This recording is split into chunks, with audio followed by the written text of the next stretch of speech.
நாங்கள் எப்போவுமே இந்த கட்சிக்கு தான் ஓட்டு போடுவோம். காலங்காலமாக எங்கள் குடும்பம் இப்படித்தான், பரம்பரை பழக்கம். இதெல்லாம் காரணம் அப்படின்னா என்னங்க அர்த்தம்? யாரோ பழக்கி விட்டுருக்காங்கன்னு அர்த்தம், இல்லைன்னா செய்ய சொல்லியிருப்பாங்க, அப்படித்தானே?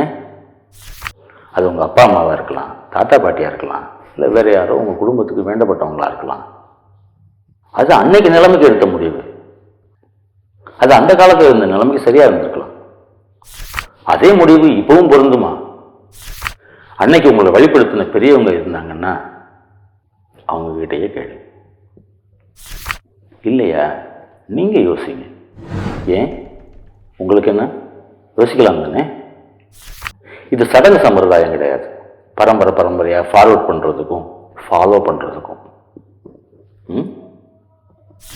எங்க ஓட்டு இந்த கட்சிக்கு தானே முடிவு எடுத்துட்டீங்களா? நல்லது.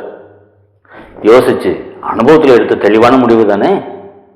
இல்ல இதுக்கெல்லாமா யோசிப்பாங்கன்னு சோம்பேறித்தனமா? தினமும் நம்ம கட்சின்னு தானே ஓட்டு போட்டோம். ஒரே ஒரு தடவை மாற்றி போடலாம்னு யோசிச்சா ஏதாவது தப்பா போயிடும் தோணுதா? நீங்க போட போற இந்த ஓட்டு உங்கதா இல்ல உங்களால் மாற்றிக்க முடியாத பரம்பரையா வந்த அந்த பழக்கத்துக்கு சொந்தமானது? ஒரு விஷயத்தை காலாகாலத்துக்கும் பின்பற்றி வர்றது தப்பில்லை.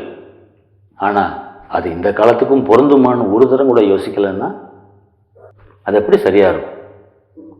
யோசிக்காமல் எடுக்கிற முடிவு எப்போவுமே தப்பாக தான் இருக்கும்.